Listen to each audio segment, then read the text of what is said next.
Muy buenas noches, ¿me escuchan ahora sí? Sí. Bienvenidas todas y todos a este espacio de la Feria del Libro. Es un placer estar aquí con ustedes. Ariel Ávila es un destacado investigador del conflicto, así lo hemos conocido. De hecho, fue subdirector de la Fundación Paz y Reconciliación que dirige León Valencia. Y ahora, por obra y gracia de la política, es senador de la República. Pero, como le decía ahorita, antes de subir a la tarima, por fortuna, dentro del político sigue muy vivo el investigador. Entonces vamos a hablar un poquito, sobre todo con el investigador, y de pronto hay algo con el político, si así se nos desarrolla la conversación. Bueno, Ariel, para empezar, cuando empecé a leer el mapa criminal en Colombia, es ineludible hablar de otro libro que usted escribió previamente, que es Detrás de la Guerra. ¿Se puede asumir como una segunda parte, como un continuum en lo que es el análisis estadístico muy juicioso, pero también analítico, como lo acabo de decir, del conflicto en Colombia? Bueno, buenas noches a todas y todos, muy amable por estar acá un lunes festivo. A Olga, ella me entrevistaba cuando yo estaba en la fundación, me llamaba El País, todo lo que pasaba en el Cauca, en el Pacífico colombiano, y ahora nos encontramos acá ella como editora política y aquí yo como senador. El libro Detrás de la Guerra en Colombia, yo lo digo sin problema, yo creo que un libro mejor que ese no voy a escribir. Ese libro condensó 14 millones de datos, 10.000 notas periodísticas y más de un centenar de entrevistas. Y cogía el conflicto desde el año 93 hasta 2016. Era un barrido, quienes las 528 páginas narraban eso. El libro termina con una pregunta, y es esto: ¿cómo se va a transformar después de la firma del Acuerdo de Paz de 2016? Desde ahí yo comencé a acumular mucha información, y el problema de escribir un libro como este es que las cosas pasan tan en caliente que a veces da miedo hacer algunas afirmaciones.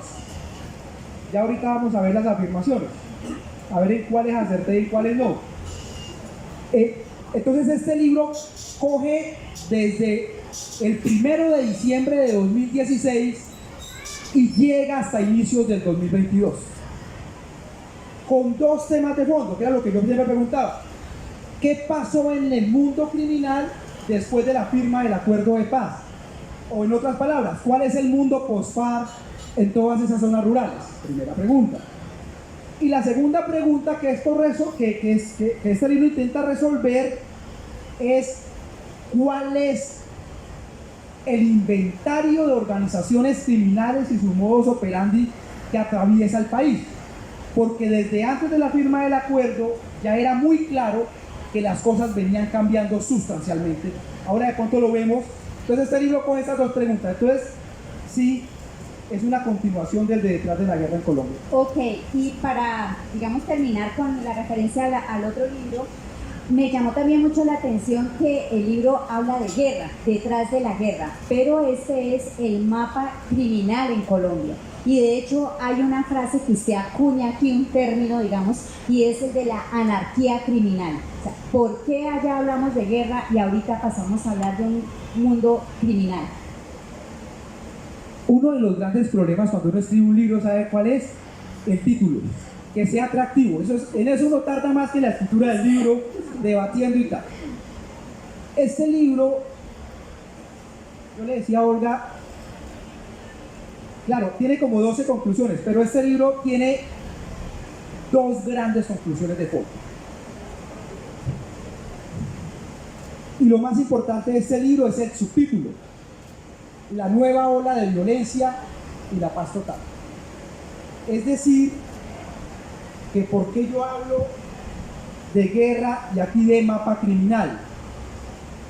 Porque la conclusión principal del libro es que Colombia desde hace 4 o 5 años entró a una nueva etapa de violencia que es muy diferente a la violencia que tuvimos entre los años de 1930 hasta el 2016. Es decir, la criminalidad en Colombia cambió totalmente. Por eso su título es lo más importante, es la nueva ola de violencia. ¿Qué es? Hubo un conflicto armado que se llama el ciclo de la violencia política, que comienza o en el 30 con la llegada de los liberales o con la muerte de Gaitán en el 48, digamos, no importa, pero total, es un origen de violencia política. El punto más álgido de esa violencia fue en los años 90, principios de los 2000, Sí. y ese ciclo de violencia es como un embudo que se va cerrando, se va cerrando, se va cerrando, y de eso solo queda una cosa, el ELN. Ese es el pasado. Ese ciclo va a terminar en unos 4 o 5 años, pero ese ciclo termina. Pero mientras ese ciclo se va cerrando como un embudo, comienza a abrirse otro ciclo, que es esta nueva ola de violencia. La pregunta subsiguiente, con esto voy terminando, es ¿y qué significa la nueva ola de violencia? Ah, claro, que no es violencia política, pues es lo obvio, ¿no? Pero no, es mucho más profundo que eso, es sobre todo el cambio, la transformación en la génesis de las organizaciones criminales.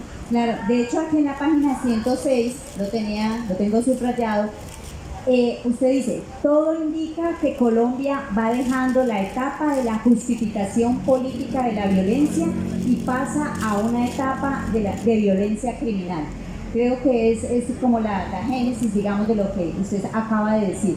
Pero hablando, como para ir un poquito en orden cronológico del libro, ese primer capítulo usted lo dedica al posconflicto, a lo que ha pasado.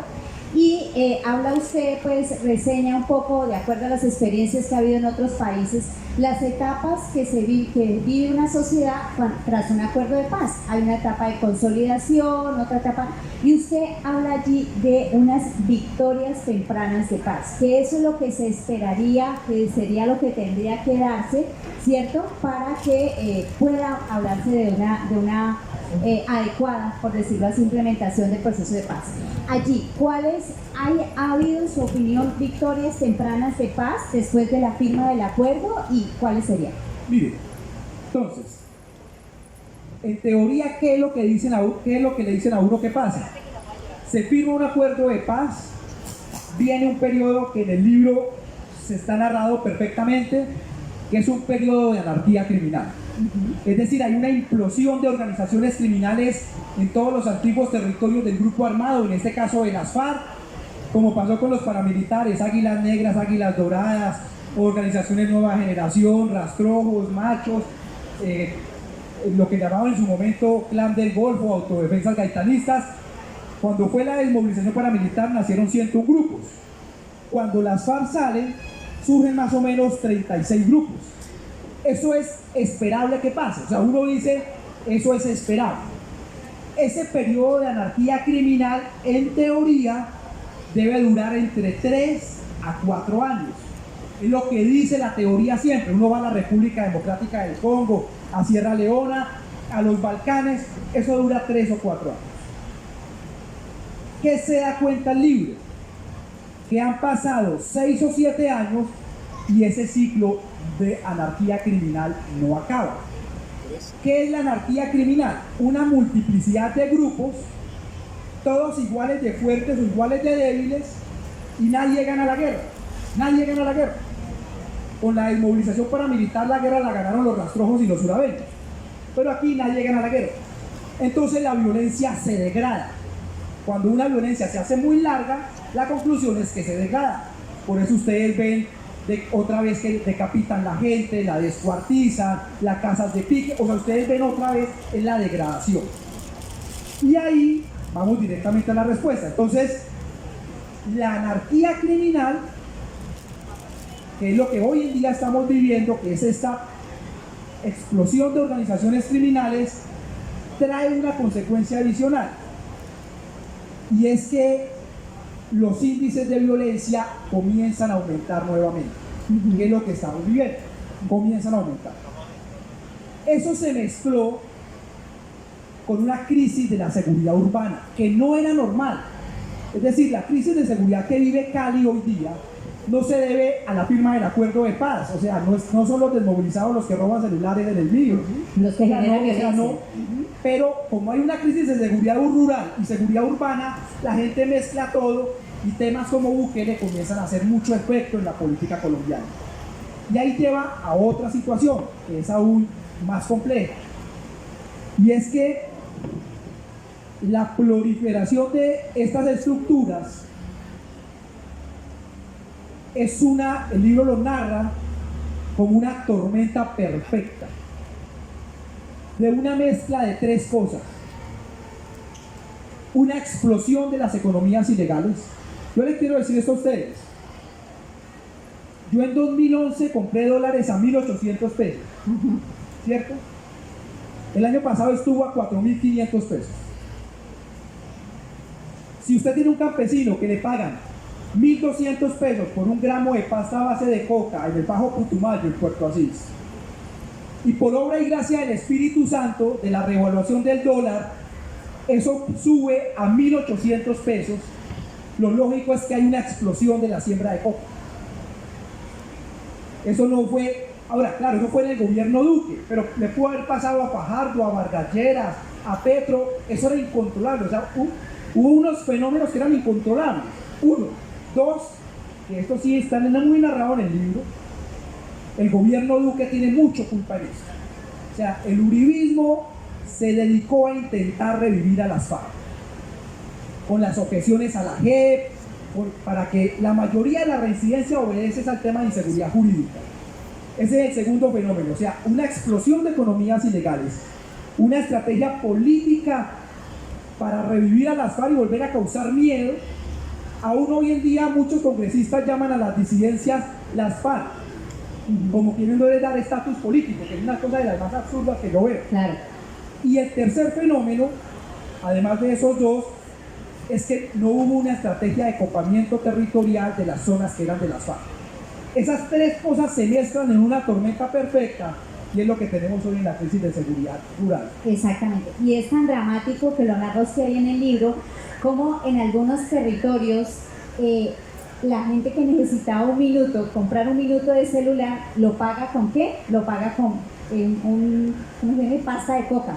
Exacto, con un pesaje de coca. Es dramático, digamos, pero precisamente quiero detenerme en ese punto, Ariel, y es el hecho de que cómo se logró que las economías ilegales, especialmente el narcotráfico, pero queda claro en el libro que no es la única, ¿cierto? Está la minería, ¿cierto? Hay otras violencias, hay otras economías también ilegales, son las que van a acopar esos territorios, no solamente eso, en cuanto que los van a utilizar para seguir su producción, ¿cierto? De droga ilegal, sino que llegan al punto a hacer lo que antes hacían las FARC en muchos territorios, y es que se volvían los organizadores, por así decirlo, creo que usted utiliza esa palabra, de la sociedad. Entonces, que si alguien comete un delito, etcétera, son ellos, son los narcotraficantes, son los líderes de estas bandas quienes llegan a organizar, como digo, la sociedad.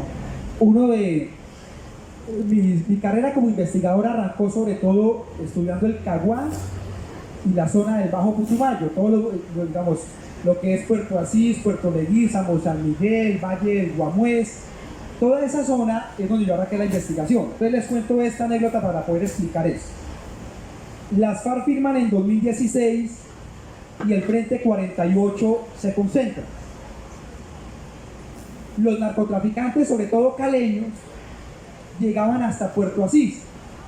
Ahí por el río hay un corregimiento que llama Puerto Espina, y luego dos corregimientos que llaman Piñuña Negro y Piñuña Blanco, que es donde está toda la coca del Putumayo. Entonces los campesinos, cuando yo estaba en la fundación, todos los campesinos del Putumayo comenzaron a llamar. Decía, estamos aguantando hambre, no hay quien compre la pasta base. Los narcos llegaban hasta Puerto Asís y no bajaban por el río porque no tenían quien les prestara la seguridad, y pensaban que los iban a atracar, a quitarle la plata, y el precio de la coca se derrumbó y había una sobreproducción en los laboratorios de pasta base de coca. Eso duró más o menos 24 meses. Eso es lo que los gringos llaman en teoría de ciencia política una ventana de oportunidad. Que nosotros le dijimos al gobierno Santos que no había terminado y luego al gobierno Duque tienen que diseñar la estrategia de copamiento más allá del aparato militar a esas zonas, porque el espacio vacío no existe. Si un cuerpo se mueve, llega otro cuerpo y lo reemplaza. El gobierno no entendió ninguno de los dos y a los 24 meses comenzó a aparecer esto que hoy llaman bloque frontera, que son unos matones de miedo, son los que han matado la mayoría de líderes sociales en el Putumayo, y el Frente Carolina Ramírez. Entonces lo que uno concluye es que hubo un tiempo de unos 2 años de una ventana de oportunidad que se perdió. El Estado la perdió, no importa el gobierno, el Estado la perdió y fue imposible recuperar el territorio. Entonces, hoy día, ustedes me dicen, bueno Ariel, pero si implementamos los FEDER, si implementamos esto sale bien. No, ojalá fuera así. No, o sea, ya el costo para recuperar el territorio es muchísimo más alto. Es decir, por más que nos vaya bien en la paz total, que seguramente ahorita alcanzaremos a hablar de eso, esta ola de violencia nos dura por lo menos 12 años, 13, 14 años nos va a durar. A veces va a bajar y luego vuelve a subir, va a bajar, pero de esa ya no lo libramos. Digamos, lo que usted puede hacer son aliviar territorio. Ahora podemos hablar un poquitico de geografía, donde se puede más que en otros lados, pero ya hay unas zonas como el Pacífico colombiano que se van a tragar 14 años más de violencia pesada, con algunos altibajos. Ok, bueno, muy interesante, muchas preguntas allí. Hoy precisamente, hoy es un día importante para la paz total, ¿cierto? De la política de gobierno del presidente Gustavo Petro, porque hoy se instalaron la mesa de diálogos entre el gobierno y el Estado Mayor Central de las FARC, con cese bilateral incluido durante 3 meses. Usted, después de ver, o sea, hacer todo este recorrido por la criminalidad en Colombia, ¿cómo ve esas posibilidades, senador? Yo les voy a decir algo que ustedes no me van a creer, pero para decir eso vamos a justificar. Este libro narra 53 organizaciones criminales que tiene Colombia. De esas 53, son 52 más el ELN, 53. De esas 53, hay 23 que en teoría entrarían en lo que llamamos la paz total. Ya explico un poquito eso. Hay 23 de las 53, o sea, hay 20 que están por fuera. Sobre todo las oficinas de cobro de algunas ciudades, eso está por fuera. De esos 23, en el mejor de los casos, la paz total va a tener un impacto sobre 4 o 5 organizaciones criminales, no más. Eso significa unos 12.000, 14.000 personas sacadas de la ola de violencia y unos 80 o 90 municipios de reducción de violencia. De hecho,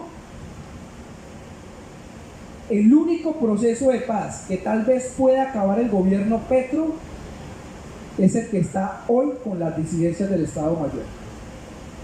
Creo que el del ELN está condenado a que no sea en este gobierno, por la cronología que hubo en el diseño de lo que llaman participación social. Creo que esos del ELN son unos trogloditas que no entienden el momento histórico y eso se va a demorar. Y ustedes me van a decir, Ariel, pero esos del Estado Mayor son los más matones, esos son los que incumplieron el cese, esos son los que mataron los soldados hace 2 días. Sí, son esos. Pero ¿por qué creo que es más fácil que llegue? Porque los niveles de acuerdo que se pueden lograr no son tan profundos.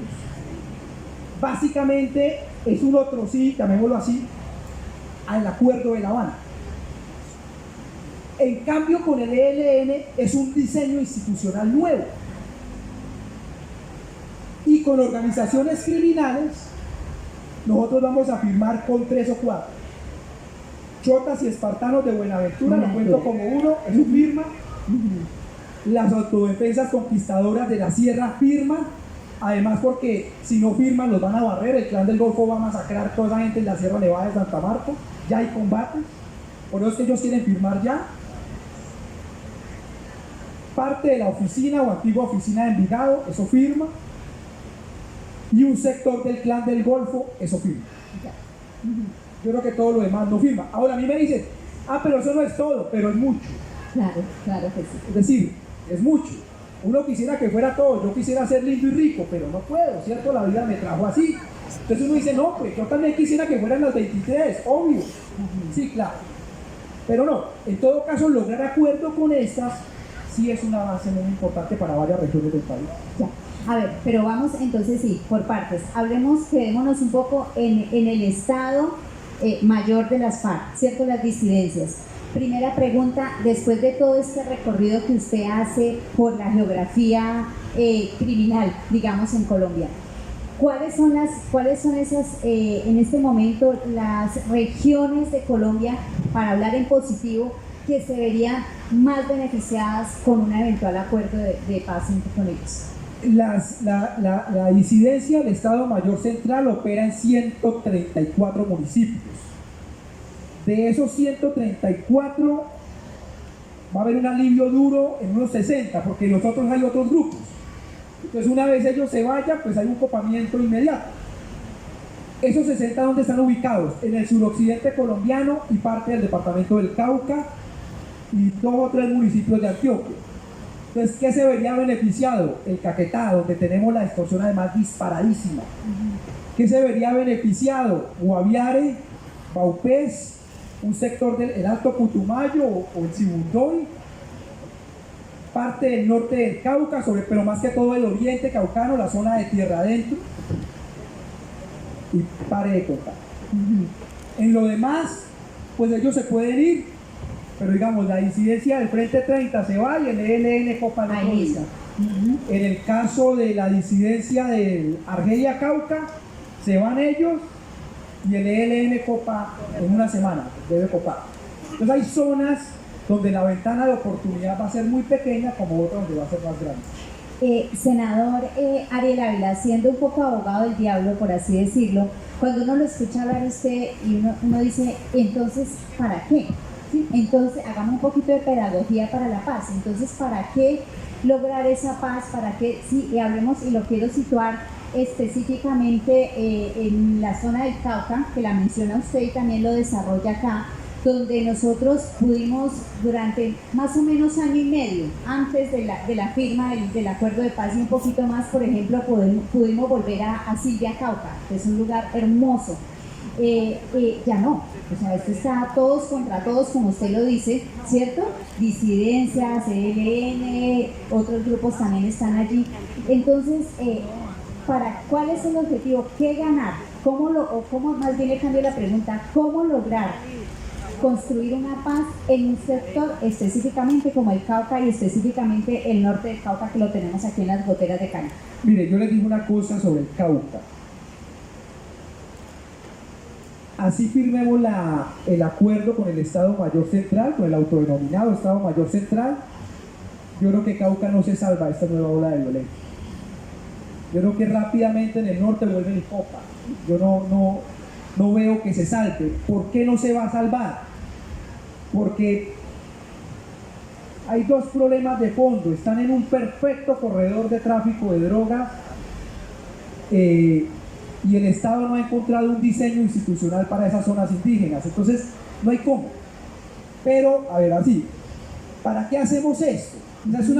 Esa pregunta es como la pregunta que uno se hace todos los días. Yo a veces digo, si yo saliera como un loco a gritar, viva Bukele, hagan cárceles, échenlos a todos. Por aquí hubo un precandidato, un loquito a la alcaldía de Cali, que va a ser la cárcel más grande en Cali, que no sé qué. Yo decía, bueno, si yo digo todo ese montón de burradas, tal vez me vaya bien en la política y logre adeptos y voy y salgo con un arma de fuego y meto 2 tiros y luego me lanzo al consejo con el número 2 y tal. Eso puede ser que pase. Entonces yo decía, bueno, ¿por qué yo hago eso? ¿Por qué yo no hago eso? ¿Y por qué me pongo en eso?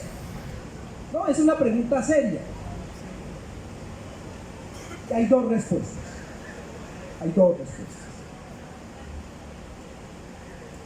Porque cuando usted entiende cómo funcionan estas organizaciones criminales, uno concluye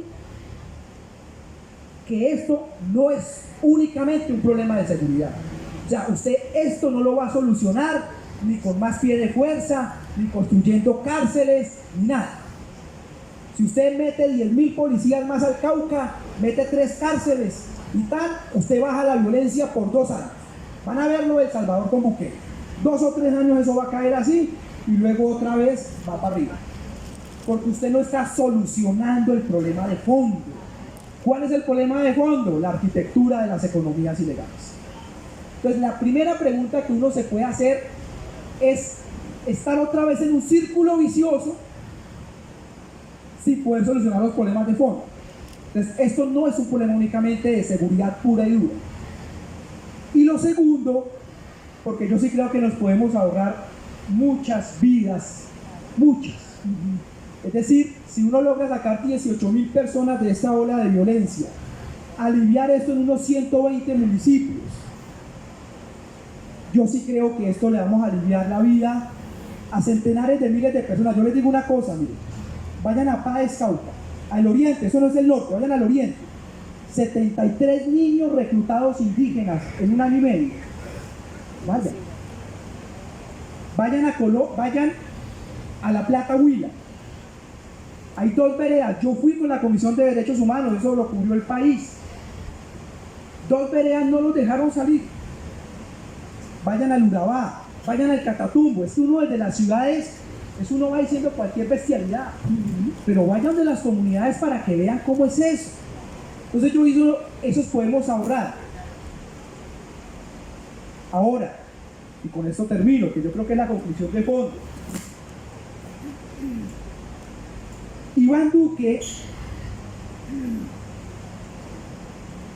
Uribe tenía una propuesta de seguridad y no de paz. Santos tenía una propuesta de paz y no de seguridad. Duque, ni paz ni seguridad, nada. ¿Cierto? No es mamadera de gallo, no tenía nada. Petro de seguridad no tiene una propuesta. Este gobierno ha sido muy malo en la seguridad. Eso no, ¿para qué se hizo una mentira? La propuesta seria parece ser la paz. Va a depender del diseño que salga del Congreso de la ley de sometimiento después de elecciones. Y si no, se termina como en la época Duque.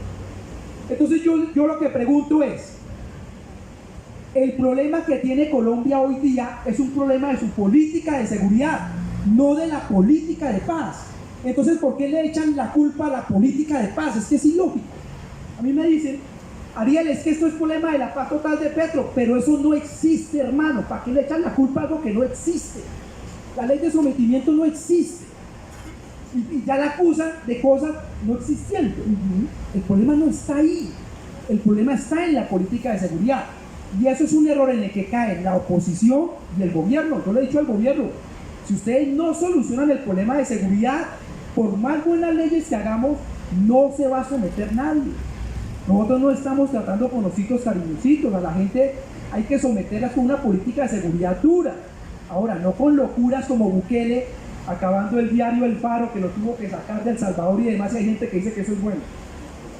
Bueno, precisamente para allá iba, porque hace un rato le había dicho que una cosa es la negociación con los grupos armados que tienen un fin político, ¿cierto? Así estemos de acuerdo o no estemos de acuerdo. Pero otra cosa exactamente es negociar con narcotráfico, ¿cierto? Con narcotraficantes. Y allí vamos a ese acuerdo, a ese proyecto de ley de sometimiento a la justicia, del cual ha sido usted ponente, que ha trabajado. ¿En qué consiste y cuál es la apuesta con ese proyecto? Bueno, mire.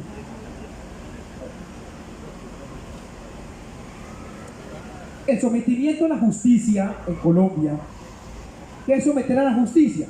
Usted va y entrega verdad, entrega bienes, confiesa y le reducen la pena. Eso es un sometimiento a la justicia. ¿Eso en Colombia ya existe? Sí, o ya existe. De forma individual, se llama el principio de oportunidad. El exfiscal anticorrupción Gustavo Moreno, el que puso ahí Néstor Humberto Martínez para luchar contra la corrupción.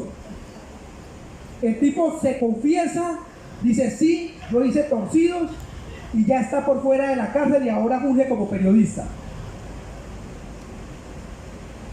Entonces a mí me dicen, Ariel, ¿ustedes cómo van a someter y cómo van a aceptar sometimiento a la justicia? Yo le digo, perdón, eso ya existe. Lo único es que usted ahorita pasa de un mecanismo individual a un mecanismo colectivo. Eso ya existe.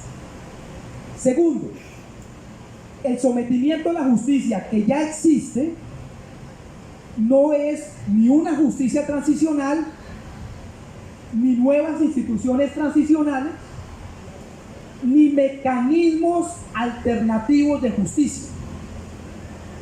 Es, en lugar de que te zampen 40 años de cárcel, te van a dar 8, a cambio de una entrega de información. Si no entregas información, pues no cumples, y eso lo hace la fiscalía. Es decir, no hay ningún tribunal transicional, que esa era otra cosa que nos acusaban. Tercero, que es que eso es producto del pacto de la picota. El gobierno Petro tiene que explicar mucho eso, sobre todo con su hermano, yo eso no lo niego. Pero en el proyecto de sometimiento a la justicia, el gobierno no tiene ningún papel. Todo le corresponde a la fiscalía y el aparato de justicia, para cualquier duda. Y lo cuarto, que es como lo más básico, tener un mecanismo de sometimiento no significa que usted baje la presión en materia de seguridad. Entonces, básicamente el proyecto de ley, que no va a pasar, ya les explico qué creo yo que va a pasar, es una reducción de penas a cambio de información, cárcel 8 años intramural, es decir, en una cárcel, y 4 años de pena restaurativa, principio de oportunidad aplicado únicamente a la base de organizaciones criminales, y justicia ordinaria. Eso es lo que se llama ley de sometimiento. ¿Qué creo yo? Se nos hundió el proyecto por los escándalos del gobierno Petro, ¿sí? Y por una cosa, porque la gente que menos quiere este proceso de sometimiento son los que han estado en relaciones con organizaciones criminales. Porque una vez salga el bandido, va a decir fulano, sutano, perencejo, policía, militar, político, juez, y nadie quiere eso.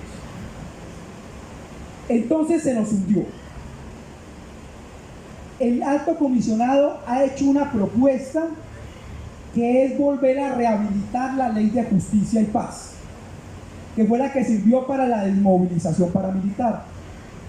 En lo personal, yo le he dicho que yo no estoy de acuerdo con eso, porque esa ley tiene varios problemas de fondo, como los temas de contrastación en los mecanismos de justicia. ¿A hoy en qué va? El que va a ser una combinación del proyecto que propusimos nosotros con el ministro Zuna y de justicia y paz. Ya hay rondando un borrador, que seguramente usted me va a preguntar por eso. Ese borrador es de iniciativa de un miembro del partido de la U, que se llama Antonio Correa, que no es la versión oficial. Y que si esa es la versión oficial, yo no la voy a acompañar. Nosotros vamos a tener una reunión en las próximas semanas y aspiramos a que después de elecciones se logre aprobar esa ley.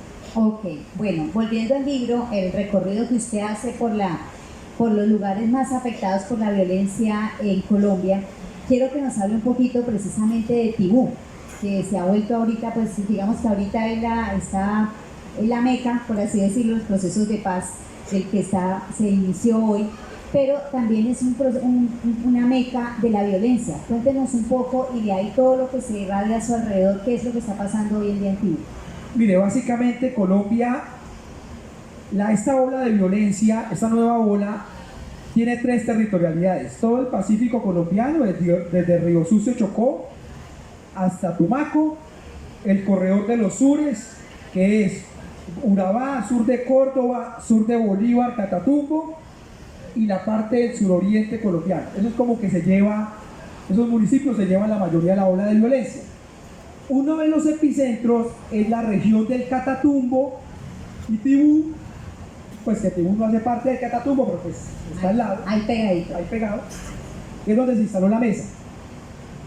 No, ahí tenemos un problema muy delicado, y es que, claro, el ELN manda pero el día que el ELN se vaya, el copamiento criminal llega en cuestión de días. Porque del lado venezolano hay 4 organizaciones criminales muy fuertes. Hay una cosa que llaman La Frontera, una estructura criminal muy grande que es copar. Yo creo que la mesa de hoy, con disidencias y la LLN que va a tener allá, está diseñada para poder, a medida que avance el proceso, evitar ese copamiento. El precio de la droga en Colombia cayó muy duro este año. El otro año, cuando salga el informe del CIMSI de Naciones Unidas, seguramente va a traer una reducción de los cultivos de coca, no por la política antidrogas de Petro, sino porque colapsó el precio de la droga. ¿Por qué colapsó? No por el fentanilo. El fentanilo es otra cosa, es una droga barata, la cocaína es una droga de clase media alta en Europa y Estados Unidos.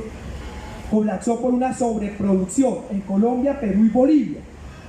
Los únicos 2 sitios donde no colapsó el precio fue Putumayo y Catatumbo y sur de Córdoba, donde ocurrió este caso ahorita con los militares, y eso significa que allá hay una actividad económica ilegal muy grande. Esa es la región. Entonces, Teorama, Convención y Acarí son los municipios que van beneficiados con el cese al fuego, tanto con el ELN como con disidencias. Tibú va a bajar un poco la actividad criminal armada, pero no la actividad criminal económica. Ocaña no va a tener ninguna mejoría, va a seguir complicado. Y el área metropolitana de Cúcuta, todo lo que es Villa del Rosario, Puerto Santander, Zulia, es como si no pasara nada, porque ahí es otra dinámica criminal. Ok, usted hablaba hace un rato de que es importante, de que desde la ciudad se ve de una manera la guerra, ¿cierto? Y otra desde los territorios, algo que es muy cierto. Y hay un capítulo que yo que le agradezco realmente, se lo comentaba ahorita fuera todavía del escenario, y es la situación en Guaviare y la Amazonía, porque es un territorio tan hermoso, ¿cierto? Tan valioso desde el punto de vista ambiental, pero es tan lejano a nuestra cotidianidad que a veces se nos olvida prácticamente que existe. Y resulta que usted revela aquí en el libro una realidad, tampoco que no es nueva, donde precisamente muestra cómo la guerra, las economías ilegales están atentando, por supuesto, contra las comunidades que viven allí, pero también contra la Amazonía. Cuéntenos, por favor, esa parte del libro. Hay un capítulo dedicado al Guaviare. La cosa es muy delicada. Esto que voy a decir, permítamelo explicar para que no me malinterprete. Y si cortan el video, córtenlo completo, por favor. Y si no, aquí después yo rebusco mañana en un escándalo. Mire, cuando estaban las FARC, si ustedes vieron hace una semana, ayer hizo 8 días, estuve en San Vicente del Caguán. Yo fui el senador más votado en San Vicente del Caguán. A mí me tocó en la época del presidente Santos hacer toda la preparación para los PEDES. Entonces toda esa zona la conozco mucho. Y hay campesinos que están a 6 horas de San Vicente, en la vereda La Cristalina, que bajaron a verme, se quedaron siendo amigos míos. Y esta historia es de uno de esos campesinos. Entonces él me dice, mire, cuando estaban las FARC, nosotros podíamos tumbar una hectárea de selva cada 3 meses. La mitad para sembrar coca y la mitad para cultivos de pan coger. Cuando se van las FARC, una sola familia tumba 100 hectáreas en un mes. Entonces lo que pasó con la salida de las FARC, usted lo ve, uno va al Guaviare o uno va al Caquetá, eso solo con ir en el avión de Satena usted lo ve, digamos, no hay que ir muy lejos. Es que se disparó la tala de bosque y Colombia viene perdiendo desde 2016 176.000 hectáreas de selva al año. Eso es una tragedia ambiental impresionante. En Guaviare hubo un gobernador, Nevio de Jesús Echeverri, está narrado en el libro. Sí. Porque a uno le dice, eso es como, a uno le dice No, es que esa selva se tumba por los cultivos de coca. El 80% no es así. El 20% sí. El 80% lo tumban para hacer mejoras de tierra. Entonces Nevio de Jesús Echeverry cogió y compró una maquinaria y dijo, vamos a arreglarle la vía a los campesinos. Y comenzó a hacer vías terciarias. Luego comenzaron a llegar colonos a tumbar selva. Luego cercaban ese territorio que era selva, le metían 3 vacas y luego ellos vendían esa tierra con mejoras, que era una posesión porque no había escritura, son tierras del Estado, y luego ese se las vendía al político de la región, que terminaba enriqueciendo. Es un volteo de tierras en esa zona.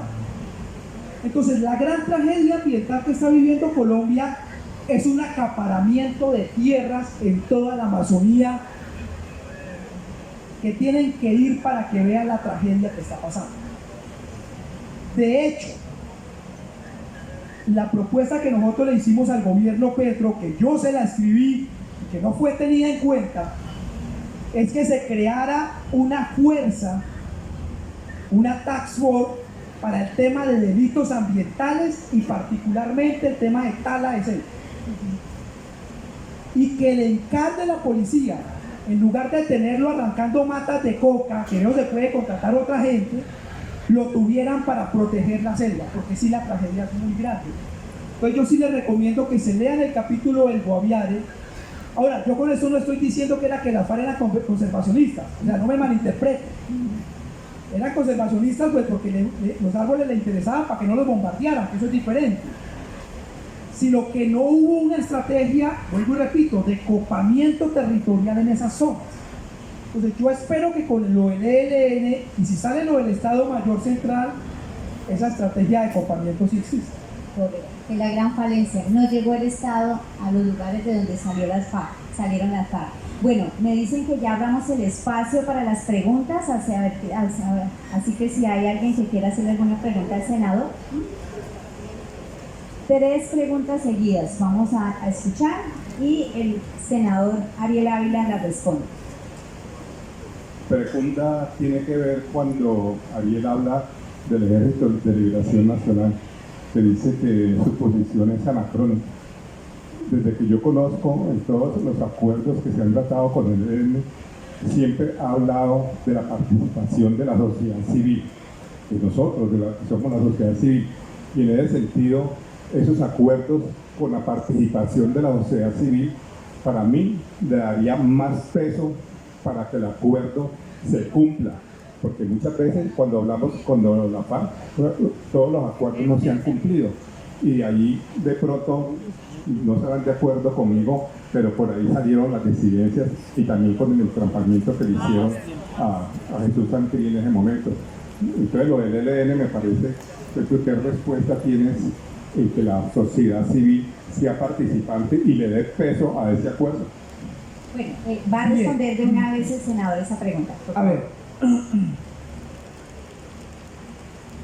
esto que voy a decir, tómelo a beneficio de inventarlo. Aquí. Con el ELN va a haber un modelo de poder político, indudablemente, que no van a ser las curules de las FARC a nivel nacional.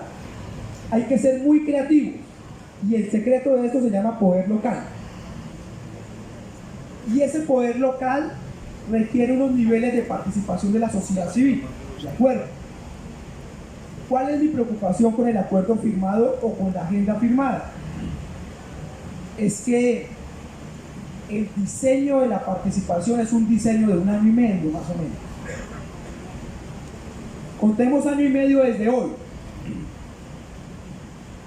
Eso nos da principios del 25. Correcto. Calendario electoral.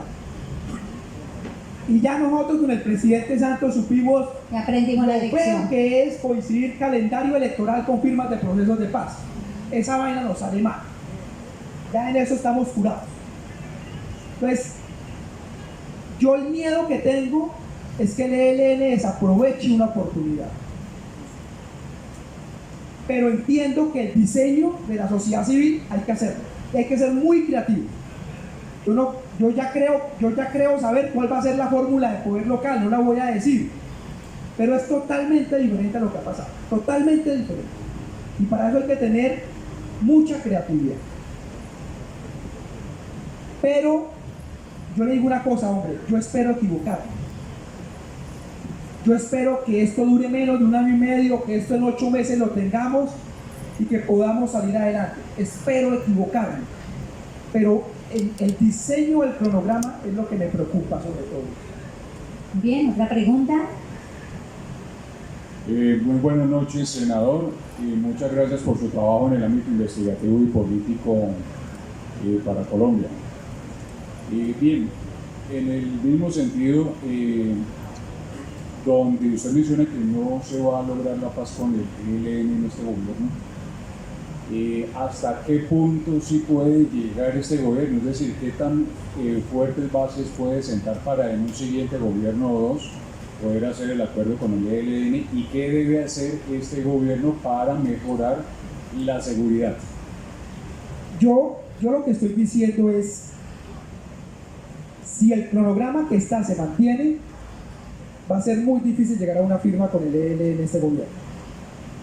Yo esperaría que eso se acelerara. Si el ELN desaprovecha esta oportunidad, seguramente, tal vez el próximo gobierno no, pero en el siguiente, esto va a terminar en una mesa de negociación. Todos los conflictos terminan en una mesa de negociación, a veces más fuertes, a veces más débiles, pero eso termina en una mesa de negociación. Entonces yo lo que quisiera es que fuera rápido, que eso realmente fuera más rápido. Creo que no. Está bien, vamos a decirlo. Es que las dos razones del ELN de ser ya no existen. El ELN surgió por una exclusión de un sector de la sociedad de la participación política. Y hoy ese sector de la sociedad está gobernando. Entonces, es un sector de la sociedad que fue marginado y hoy está gobernando. Entonces, el ELN es un estorbo para el progreso de la sociedad. Y lo segundo es que no van a ganar. O sea, el ELN no va a ganar, porque si uno tuviera la expectativa de que va a ganar la guerra, pues uno la hace. Pues no van a ganar. Entonces, ni vas a ganar, ni tu razón de ser existe. Entonces yo como que digo, es obvio que tiene que negociar, o sea, que espera. Pero eso que parece obvio para veces no es para ello. Entonces, yo creo que si el cronograma se mantiene, este gobierno no es. Y desaprovecharía una oportunidad inmensa, inmensa. Esperaría que se acelerara ese cronograma. Y yo le digo una cosa también. Esto es un tema político. Gústeles o no le guste a un sector de la sociedad, los sectores que nunca habíamos gobernado, entre esos me cuento yo, que no es lo mismo, es muy diferente el petrismo del verde, que es muy diferente, pero me cuento yo, todo este siglo va a ser nuestro siglo. Los movimientos de mujeres, indígenas, negros, la izquierda, nosotros nos vamos a rotar con la derecha al poder de aquí en adelante, por 50 años. Eso que pasó el siglo pasado, que era la derecha rotándose el papel entre ellos, pues ya no va a pasar. Entonces, a nosotros todo este movimiento progresista nos hace mucho daño gente como esa. Porque cada vez que uno hace una denuncia, a mí me dicen, guerrillero del ELN, no sé qué, usted tal. Esa es la disculpa para satanizarlo. Es una razón que ya no existe. Entonces, ya de aquí en adelante viene un proceso como en Europa, izquierda y derecha, cada 4 años, a veces algunos le alarga 8 años, pero cada 4 años. Puede ser que en el 26 gane la ultraderecha, nosotros vamos a volver en el 30, y así va a pasar, que es lo normal de una democracia. Entonces yo sí creo que es que esto hace mucho daño para consolidar procesos alternativos en este país. Creo que tenemos tiempo para una última pregunta. Que sea una mujer, me está pidiendo el senador. Ariel, disculpa, yo soy maestro, yo quiero hacer de mujer, quiero preguntar. Yo hablo en nombre de mis estudiantes y de los niños que van a hacer caldo de cultivo de la criminalidad que hay en Colombia, precisamente por la falta por la desigualdad social que reina en nuestro país.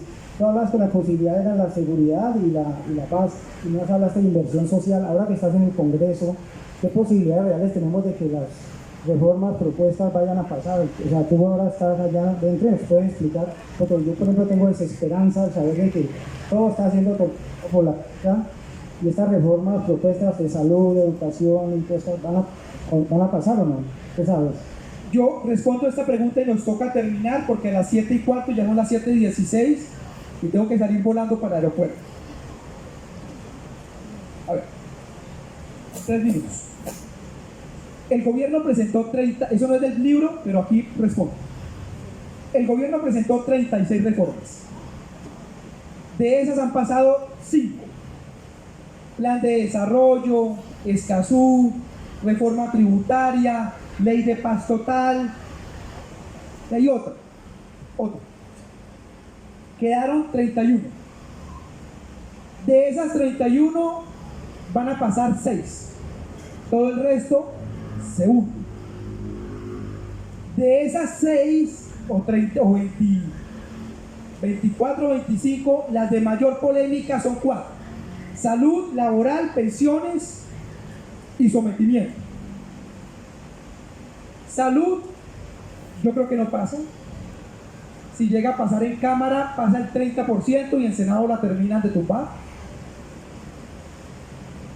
Pensiones va a pasar a un 50% con un salario y medio o un salario de 1000 semanas, por allá 800 semanas o 900. Y yo creo que la reforma laboral, que es con la que ya más estoy de acuerdo, no va a pasar. De las grandes reformas sociales, solo va a pasar la de educación superior, que yo creo que tenemos las mayorías. Y yo siempre cuento esta anécdota. Yo salí de un barrio que era un basurero en Bogotá, un barrio estrato 1, el La Roma. Milagrosamente, gracias a Dios, ya que mi casa era la dictadura del proletariado con mi papá, pasé a la Universidad Nacional. Y hoy estoy sentado acá. Entonces, para nosotros, el tema de educación superior es el más importante para mí de cualquier reforma. Y yo creo que esa es la única que tiene las mayorías para que la logremos pasar. Y tal vez pase sometimiento. Código ferroviario pasa, y yo creo que todo lo demás se nos va a hundir. Y segunda respuesta, le quiero poner un ejemplo. En el plan de desarrollo nosotros metimos una cosa que es pagarle un salario mínimo a los jóvenes que están al borde de un conflicto con la ley. Eso, incluso gente de mi partido, que me duele, hubo un concejal en Bogotá que metió una valla, que menos mal ya la tumbó, llamó plata por no matar.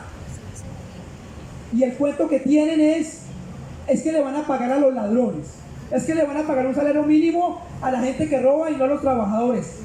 El que diga eso es porque es un tremendo ignorante, porque no ha leído o quiere engañar. El programa es muy sencillo. Que ojalá compañeros míos que estuvieron en el barrio donde yo me crié lo hubieran tenido. Mi mejor amigo desapareció hace 20 años. Dicen que estaba secuestrando y no volvió a aparecer en el barrio. El programa se basa 3 días de educación, 3 días de estudio y se le paga un salario mínimo. ¿Qué de malo tiene eso? A ver, explíquenme. ¿Qué es lo malo de que un muchacho que el Estado no le ofrece educación, ni trabajo, ni libreta militar, tenga la posibilidad de tener un proyecto productivo? ¿Qué es lo malo? El problema también es que el gobierno no ha sabido comunicar sus avances. Muchísimas gracias, yo tengo que salir por la respuesta.